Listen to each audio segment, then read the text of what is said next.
Hi hello എല്ലാവർക്കും നമ്മുടെ YouTube ചാനലിലേക്ക് സ്വാഗതം. അപ്പോൾ ഇന്നത്തെ നമ്മുടെ വീഡിയോ നമ്മൾ ബ്രേക്ക്ഫാസ്റ്റ് ഒക്കെ ഉണ്ടാക്കുമ്പോഴത്തേക്കും നമുക്ക് ഭയങ്കര രാവിലെ എഴുന്നേൽക്കുമ്പോൾ ഒത്തിരി ജോലിയായിട്ടൊക്കെ തോന്നും അല്ലേ. സ്പെഷ്യലായിട്ട് എന്തെങ്കിലുമൊക്കെ ഉണ്ടാക്കണമെന്ന് തോന്നുമ്പോഴത്തേക്കും നമ്മൾ മുമ്പത്തെ ദിവസം ഇങ്ങനെ അങ്ങ് ചെയ്ത് വെച്ചാൽ മതി കേട്ടോ. പെട്ടെന്ന് ജോലി തീരും. രാവിലെ എഴുന്നേൽക്കുക, 10 മിനിറ്റ് 15 മിനിറ്റ് കൂടത്തില്ല നമ്മുടെ ജോലി കേട്ടോ. അപ്പോൾ ക്രിസ്മസിൻ്റെ തലേദിവസമാണ് ഞാനിത് ചെയ്യുന്നത്. അപ്പോൾ നമ്മൾ കുറച്ച് 1/2 കിലോ ബീഫ് മേടിച്ചിട്ടുണ്ടായിരുന്നു. കുറച്ച് മാത്രമേ മേടിച്ചിട്ടുള്ളൂ. ബീഫ് അങ്ങനെ ഒത്തിരി അങ്ങ് കറി വെച്ച് എനിക്ക് ശീലമില്ല കേട്ടോ. അപ്പം നമ്മൾ ബീഫ് കട്ട് ചെയ്യുന്നതിൽ എന്തെങ്കിലുമൊക്കെ തെറ്റുണ്ടെങ്കിൽ ഒന്ന് ക്ഷമിച്ചേക്ക്, എനിക്ക് അങ്ങനെ പരിചയമില്ലാത്തതുകൊണ്ടാണ്. അപ്പോൾ ക്രിസ്മസിൻ്റെ അന്ന് നല്ല അടിപൊളി പാലപ്പവും നല്ല ബീഫ് കറി ഉണ്ടാക്കാനാണ് പ്ലാൻ ചെയ്ത് വെച്ചിരിക്കുന്നത് കേട്ടോ. അപ്പോൾ അതിന് വേണ്ടിയിട്ടാണ് നമ്മൾ ബീഫെല്ലാം നന്നായിട്ട് അരിഞ്ഞെടുക്കുവാണേ. ചെറിയ ചെറിയ പീസായിട്ടൊക്കെ അരിഞ്ഞ് നമ്മൾ ഫ്രിഡ്ജിൽ കുറച്ച് വെള്ളം ഒഴിച്ച് മാറ്റി വെക്കും കേട്ടോ. അപ്പോൾ പിന്നെ നാളെ നമുക്ക് ബീഫ് അരിയുന്ന ആ ഒരു പണിയില്ലല്ലോ. അത്രയും സമയം നമുക്ക് ലാഭിച്ചെടുക്കാം അല്ലേ. ഇപ്പം നമുക്ക് കടയിലൊക്കെ ചെന്ന് കഴിഞ്ഞാൽ നമുക്കങ്ങ് കട്ട് ചെയ്ത് തന്നെ കിട്ടാറുണ്ട്. ചില സമയത്ത് നമുക്ക് കട്ട് ചെയ്ത് തരാത്തവരും ഉണ്ട് കേട്ടോ. അപ്പോൾ ഞാനിത് കട്ട് ചെയ്ത് തരാത്തത് കൊണ്ട് തന്നെ ഞാനിത് കട്ട് ചെയ്തെടുത്ത് മാറ്റി വെച്ചേക്കുവാണേ. അപ്പോൾ ബീഫ് കട്ട് ചെയ്യുന്നത് പരിപാടി അങ്ങ് കഴിഞ്ഞ് കിട്ടും. വൈകുന്നേരം തന്നെ നമ്മൾ ചെയ്ത് വെച്ചേക്കുവാണെങ്കിൽ. അപ്പോൾ ഇന്ന് ക്രിസ്മസ് നാളെയാണ്. ഇന്ന് 24-ാം തീയതിയാണ് കേട്ടോ. അപ്പോൾ 24-ാം തീയതി വൈകുന്നേരമാണ് നമ്മൾ ഈ പണി ചെയ്തുകൊണ്ടിരിക്കുന്നത്. അപ്പോൾ നമുക്ക് ഈ ബീഫൊക്കെ ഒന്ന് നല്ല രീതിയിലൊന്ന് കട്ട് ചെയ്തിട്ട് വരാം. അപ്പോൾ ഈ നെയ്യ് ഭാഗമൊക്കെ എന്ത് ചെയ്യണമെന്നൊക്കെ അറിയാതെ ഇടണമെന്നൊന്നും എനിക്കറിയത്തില്ല. ആർക്കെങ്കിലും അറിയാമെന്നെങ്കിൽ ഒന്ന് കമൻറ്റ് ചെയ്യണേ. കാരണം നമ്മൾ ഇതിനു മുമ്പ് ബീഫ് കറി വെച്ചപ്പോഴത്തേക്കും ഈ സംഭവം നമുക്ക് കിട്ടിയിട്ടില്ലായിരുന്നു കേട്ടോ. അപ്പോൾ ഇത് നമ്മൾ കുക്കർ വെച്ച് അടിക്കണമെന്നൊന്നും എനിക്കറിയത്തില്ല. പക്ഷേ ഞാനിതെല്ലാം കുക്കർ വെച്ച് അടിക്കാനാണ് പ്ലാൻ ചെയ്ത് വെച്ചിരിക്കുന്നത് കേട്ടോ. ചിലരെനിക്ക് തോന്നി ഇടും, ചിലരിടത്തില്ല എന്ന് തോന്നുന്നുണ്ട്. അപ്പോൾ എനിക്ക് ഇത് ഇടണോ വേണ്ടോ എന്നുള്ളത് നാളെ രാവിലെ ഞാൻ ചിന്തിച്ചെടുക്കത്തുള്ളൂ കേട്ടോ.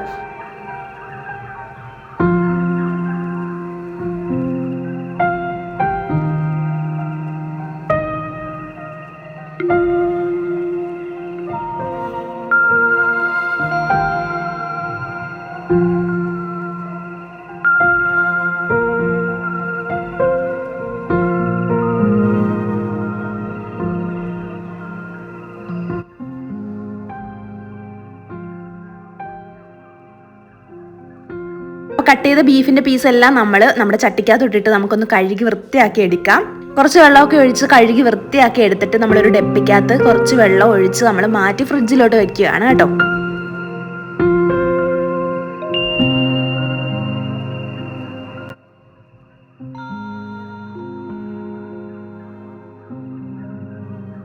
ഇത് നമ്മുടെ ആ കട്ട് ചെയ്ത കട്ടിംഗ് ബോർഡൊക്കെ ഒന്ന് വൃത്തിയാക്കി എടുക്കണം. കഴുകി വൃത്തിയാക്കി അവിടെ എല്ലാം ഒന്ന് തുടച്ചിടുവാണേ. ഇതിന് ശേഷം നമുക്ക് ഇനി വേണ്ടത് നമ്മൾ സവാള, തക്കാളി, പച്ചമുളക്. തക്കാളി ഞാനിവിടെ അരിഞ്ഞിട്ടില്ല കേട്ടോ. അപ്പോൾ കൊച്ചുള്ളി, പച്ചമുളക് ഇതെല്ലാം ഒന്ന് കട്ട് ചെയ്തെടുക്കണം. അപ്പോൾ ഇതൊക്കെ ഒന്ന് ഞാൻ അരിഞ്ഞ് വെള്ളത്തിലോട്ട് ഇട്ട് മാറ്റി വെക്കുവാണേ. നമ്മളെപ്പോഴും ചിക്കനാണ് കേട്ടോ മേടിക്കാറുള്ളത്. അങ്ങനെ ബീഫ് അധികം ഒന്നും മേടിച്ചിട്ടില്ല. എന്തായാലും നാളെ നമ്മൾ സൂപ്പർ ഒരു കറി തന്നെ റെഡിയാക്കി എടുക്കും കേട്ടോ. അപ്പോൾ ഇന്നത്തെ നമ്മുടെ വീഡിയോയ്ക്കകത്ത് നമുക്ക് എങ്ങനെ നമ്മുടെ ബ്രേക്ക്ഫാസ്റ്റ് റെഡിയാക്കി എടുക്കാം, പെട്ടെന്ന് റെഡിയാക്കി എടുക്കുക എന്നുള്ള വീഡിയോ ആണ്. അപ്പോൾ നാളത്തെ വീഡിയോയിൽ നമ്മൾ നല്ലൊരു റെസിപ്പി ആയിട്ട് വരുന്നതായിരിക്കും കേട്ടോ. അപ്പം നമ്മൾ കൊച്ചുള്ളിയും സവാളയൊക്കെ അരിഞ്ഞെടുക്കുന്നുണ്ട് കേട്ടോ. ഞാൻ കേട്ടിട്ടുണ്ട് ഈ സവാള അരിഞ്ഞിടുമ്പോഴത്തേക്കും മധുരിക്കുമെന്നൊക്കെ പറഞ്ഞ് കറിക്ക് മധുരിക്കുമെന്ന് കേട്ടിട്ടുണ്ട്. അതുകൊണ്ടാണ് കേട്ടോ ഒരു സവാളയും ബാക്കി കൊച്ചുള്ളിയൊക്കെ എടുക്കുന്നത്. പിന്നെ 2 പച്ചമുളകും കൂടി എടുത്തിട്ടുണ്ട്. ഈ വെളുത്തുള്ളി ഇങ്ങനെ അരിയുമ്പോഴത്തേക്കും എനിക്ക് നല്ലൊരു സന്തോഷം കിട്ടാറുണ്ട് കേട്ടോ. കാരണം എന്താണെന്ന് വെച്ചാൽ ഈ വെളുത്തുള്ളി സാധാരണ കൊച്ചു വെളുത്തുള്ളിയല്ലേ നമുക്ക് കിട്ടാറുള്ളത്. ഇന്ന് എന്തായാലും എനിക്ക് കിട്ടിയ നല്ല വലിയ വെളുത്തുള്ളിയാണ് കേട്ടോ. എന്താണെന്ന് അറിയത്തില്ല, ഈ ഇടയായിട്ട് കടകളിലെല്ലാം വലിയ വെളുത്തുള്ളിയാണ് വരുന്നത്. ആർക്കെങ്കിലും ഇങ്ങനെ തോന്നാറുണ്ടോ? ഞാനിപ്പോൾ കടയിൽ പോയി കഴിഞ്ഞാൽ എല്ലായിടത്തും ഈ വലിയ വെളുത്തുള്ളി ആയിരിക്കും കാണാറുള്ളത് കേട്ടോ. ഇപ്പം ഈ വലിയ വെളുത്തുള്ളി കാണുമ്പോൾ തന്നെ ഒരു സന്തോഷമാണ്. കാരണം ഒരുപാട് കിടന്ന് മെനക്കെടണ്ടല്ലോ. ഈ കൊച്ചു വെളുത്തുള്ളി അരിഞ്ഞ് ഈ വലിയ വെളുത്തുള്ളി ആകുമ്പോൾ പെട്ടെന്ന് തൊലിയൊക്കെ ഇങ്ങനെ പോരും. അപ്പോൾ ഈ കൊച്ചുള്ളിയും തക്കാളിയും സവാളയും എല്ലാം ഒന്ന് റെഡിയാക്കി എടുക്കട്ടെ കേട്ടോ. ഇഞ്ചി നമ്മൾ വീട്ടിൽ നിന്ന് അമ്മ തന്നിട്ടുണ്ടായിരുന്നു കേട്ടോ. അപ്പോൾ കുറേ ഇഞ്ചി ഉണ്ടായിരുന്നു. അപ്പോൾ ഇഞ്ചി ഒന്നും മേടിക്കേണ്ട വന്നിട്ടില്ല. ഈ പ്ലാസ്റ്റിക് കിറ്റിനകത്ത് നമ്മൾ പൊതിഞ്ഞ് വെക്കുവാണെങ്കിൽ ഇഞ്ചി ചീത്തയാകത്തില്ല കേട്ടോ. എനിക്കിപ്പോൾ ഒരു എക്സ്പീരിയൻസ് ആയി. 2-3 ദിവസമായിട്ട് നമ്മുടെ ഫ്രിഡ്ജിൽ തന്നെ ഇരിക്കുവാണ്. ഒരു കേടും ഇല്ല കേട്ടോ. പ്ലാസ്റ്റിക് കിറ്റിനകത്താണ് ഇട്ട് വെച്ചിരുന്നത്. നനവൊന്നും കാണാൻ പാടില്ല. ഇഞ്ചിയൊന്നും ചീഞ്ഞ് പോകാതിരിക്കുന്നതായിട്ട് എനിക്ക് തോന്നി കേട്ടോ. കാരണം മറ്റേത് നമ്മളല്ലാതെ ഫ്രിഡ്ജിലെടുത്ത് വെക്കുകയോ വല്ലതും ചെയ്യുവാണെങ്കിൽ ചീഞ്ഞു പോകും. അതുപോലെ പുറത്ത് കിടന്നാലും ചീഞ്ഞു പോകുന്നതായിട്ട് തോന്നുന്നുണ്ട്. പക്ഷേ ഇങ്ങനെ ഒരു നനവില്ലാതെ നന്നായിട്ട് തോർന്ന ആ ഒരു ഇഞ്ചി നമ്മൾ പ്ലാസ്റ്റിക് കിറ്റിനകത്തിട്ട് പൊതിഞ്ഞു വെച്ചപ്പോഴത്തേക്കും ഇഞ്ചിക്ക് ഒരു കേടുമില്ല കേട്ടോ. മറ്റേത് ചീഞ്ഞു പോകാറുണ്ടായിരുന്നു. ഇപ്പം അങ്ങനെ ചീഞ്ഞൊന്നും പോകാറില്ല കേട്ടോ. അപ്പോൾ നമ്മൾ ഈ അരിഞ്ഞൊക്കെ കഴിഞ്ഞ് പിടിച്ച് കഴിയുമ്പോഴത്തേക്കും നമ്മൾ ഈ വേസ്റ്റൊക്കെ ഉണ്ടല്ലോ, ഈ തൊലിയും മറ്റേതും മറിച്ചതും ഒക്കെ ഞാനെടുത്ത് നമ്മുടെ പച്ചക്കറിക്കകത്താണ് കേട്ടോ കൊണ്ടിടുന്നത്. ഇത് ഈ സത്യം പറഞ്ഞാൽ എൻ്റെ പച്ചക്കറിക്ക് നന്നായിട്ട് കിളിച്ച് വരാൻ കാരണം എന്താണെന്ന് വെച്ചാൽ ഈ സവാളയുടെ തോലും അതുപോലെ തന്നെ വെളുത്തുള്ളിയുടെ തോലും ഒക്കെയാണ് കേട്ടോ. ഞാൻ ഈ പച്ചക്കറിയുടെ വേസ്റ്റുകളെല്ലാം കൊണ്ടുവന്ന് നമ്മുടെ പച്ചക്കറി തോട്ടത്തിനകത്തോട്ട് കൊണ്ടിടും കേട്ടോ. എല്ലാം നമ്മൾ എന്ത് കിട്ടിയാലും ഞാൻ എല്ലാം കൊണ്ട് വേസ്റ്റ് ആയാലും എല്ലാം, അതായത് പച്ചക്കറിയുടെ വേസ്റ്റ് കേട്ടോ, അതെല്ലാം ഞാൻ ഈ നമ്മുടെ തക്കാളിയിലും കിളിച്ച് നിൽക്കുന്ന എല്ലാത്തിനകത്തും കൊണ്ടിടും കേട്ടോ. അപ്പം നമ്മുടെ തക്കാളിയൊക്കെ നന്നായിട്ട് കിളിച്ച് വരുന്നുണ്ട്, നല്ല ഉണ്ട തക്കാളിയായിട്ട് വരുന്നുണ്ട്. എല്ലാത്തിനകത്തും തക്കാളി കിളിച്ചിട്ടുണ്ട്, ചിലതിനകത്തൊക്കെ പൂവിട്ട് വരുന്നുണ്ട് തക്കാളി. അപ്പം ബാക്കിയുള്ളതെല്ലാം നമ്മൾ തക്കാളിക്കകത്തൊക്കെ ഇട്ടിട്ട് നമ്മൾ അകത്തേക്ക് പോവുകയാണ് കേട്ടോ.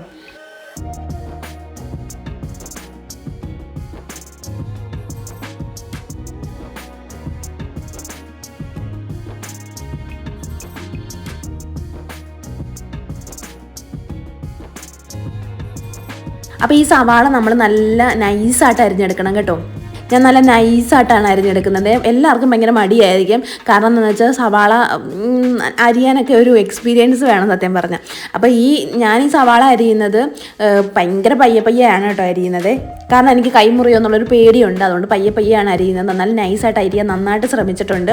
ഈ കറിയൊക്കെ വെക്കുമ്പോഴത്തേക്കും പെട്ടെന്ന് വാടി കിട്ടും കേട്ടോ, ഇങ്ങനെ നൈസായിട്ട് അരിഞ്ഞു കഴിഞ്ഞാൽ.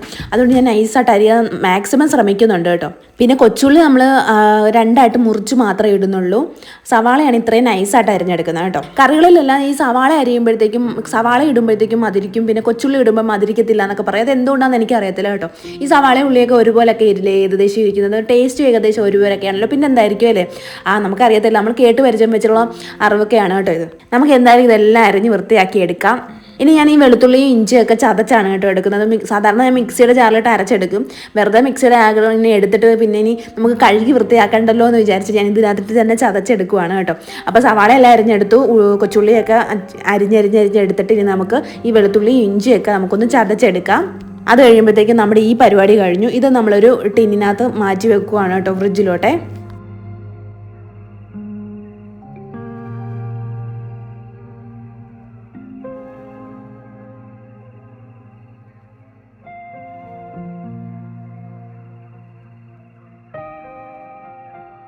അപ്പോൾ നമ്മുടെ ചതക്കൽ പരിപാടി തുടങ്ങിയിട്ടുണ്ടല്ലോ. ഇങ്ങനെ ഇങ്ങനെ തെറിച്ച് പോകും. പിന്നെ ഞാനെടുത്ത് കഴുകും, പിന്നെ ഇരിക്കലാണ് കേട്ടോ പണി. അപ്പോൾ എന്തായാലും ഇതിങ്ങനെ ചതച്ചെടുക്കാമെന്ന് വിചാരിച്ചു. മിക്സിയുടെ ജാറിലിട്ട് അരയ്ക്കാതെ ചതച്ച് തന്നെ എടുക്കാമെന്ന് വിചാരിച്ചു കേട്ടോ. ഇങ്ങനെ ചതച്ചിടുമ്പോഴത്തേക്ക് ഇടയ്ക്കൊക്കെ ഇങ്ങനെ കടിക്കാൻ കിട്ടുമ്പോഴത്തേക്ക് ഒരു ടേസ്റ്റാണ് കേട്ടോ. അതുകൊണ്ടാണ് ഞാനിങ്ങനെ ചതച്ചിടുന്നത്. ഇവിടെ എല്ലാം തുടച്ച് വൃത്തിയാക്കി ഇട്ടിരിക്കുവാണ് കേട്ടോ. അതുകൊണ്ട് തന്നെ ഇങ്ങനെ തെറിച്ച് പോയാലും നമുക്ക് വീണ്ടും കഴുകേണ്ടിയൊന്നും വരുന്നില്ല കേട്ടോ. അപ്പോൾ തുടച്ച് വൃത്തിയാക്കിയിട്ട് നമ്മൾ ബീഫ് റെഡിയാക്കി കഴിഞ്ഞപ്പോഴത്തേക്കും എല്ലായിടവും ഒന്ന് തുടച്ച് വൃത്തിയാക്കി ഇട്ടിട്ടുണ്ടായിരുന്നേ. അപ്പോൾ എല്ലാം ഒന്ന് ചതച്ച് വൃത്തിയാക്കി നമുക്കിനി എടുക്കാം. ഇന്ന് നമുക്ക് ഇതൊന്ന് ഒരു പാത്രത്തിലോട്ട് മാറ്റി വയ്ക്കാവേ.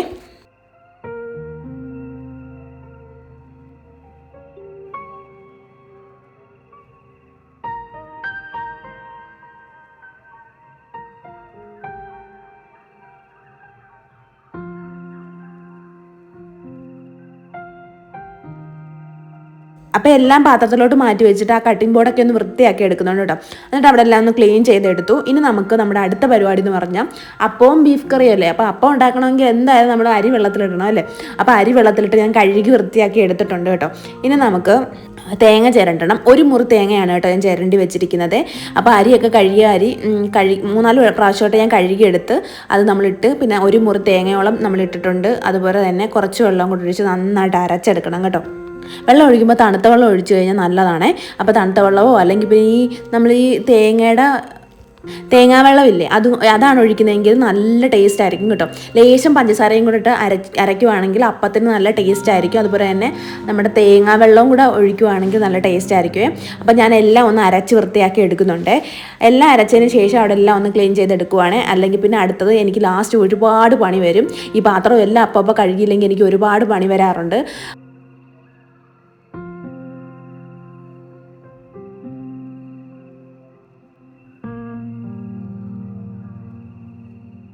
അപ്പോൾ ഇനി നമുക്ക് ഈ അപ്പത്തിലോട്ട് നമ്മൾ ഈ കുറച്ച് ഈസ്റ്റ് മാത്രമേ, ഒരു ലേശം ഈസ്റ്റ് ചേർത്തിട്ട് നന്നായിട്ട് ഇളക്കി യോജിപ്പിച്ച് നമ്മളിത് മൂടി വെക്കുവാണ് കേട്ടോ. ഇപ്പോൾ തണുപ്പൊക്കെ ആയതുകൊണ്ട് പൊങ്ങി വരാൻ ഭയങ്കര പ്രയാസമാണ്. അതുകൊണ്ടാണ് ഞാനൊരു 3:30, 4:30 ആ സമയത്തൊക്കെയാണ് കേട്ടോ ഇത് റെഡിയാക്കി വെക്കുന്നത്. ഈ സമയത്തൊക്കെ റെഡിയാക്കി വെച്ച് കഴിഞ്ഞാൽ നാളെ രാവിലെ ആകുമ്പോഴത്തേക്കും നന്നായിട്ട് പുളിച്ച് പൊങ്ങും. അതുകൊണ്ട് നേരത്തെ നമ്മൾ അരച്ച് വെക്കണം. കാരണം ഇപ്പോൾ ഡിസംബർ മാസം ആയതുകൊണ്ട് തന്നെ നല്ല തണുപ്പാണ്, പൊങ്ങി വരാൻ ഭയങ്കര പ്രയാസമാണ്. അപ്പോൾ നമ്മൾ ഇത് അരച്ച് മാറ്റി വെച്ചിട്ടുണ്ട്. അതുപോലെ തന്നെ ഒരു മുറി തേങ്ങ അല്ലെങ്കിൽ അരമുറി തേങ്ങയെങ്കിലും ഇടണം. അപ്പോൾ ഇന്നത്തെ നമ്മുടെ വീഡിയോ ഇത്രയേ ഉള്ളൂ. നമ്മുടെ വീഡിയോ ഒക്കെ ആർക്കെങ്കിലും ഒക്കെ ഇഷ്ടപ്പെടുന്നുണ്ടെങ്കിൽ, ആർക്കെങ്കിലും ഒക്കെ ഉപകാരപ്പെടുന്നുണ്ടെങ്കിൽ നമ്മുടെ വീഡിയോ ചാനൽ സബ്സ്ക്രൈബ് ചെയ്യാതിരിക്കാൻ മറക്കരുത്, ലൈക്ക് ചെയ്യാതിരിക്കാൻ മറക്കരുത്. മറ്റൊരു വീഡിയോ ആയിട്ട് വീണ്ടും കാണുന്നവരെ ബൈ.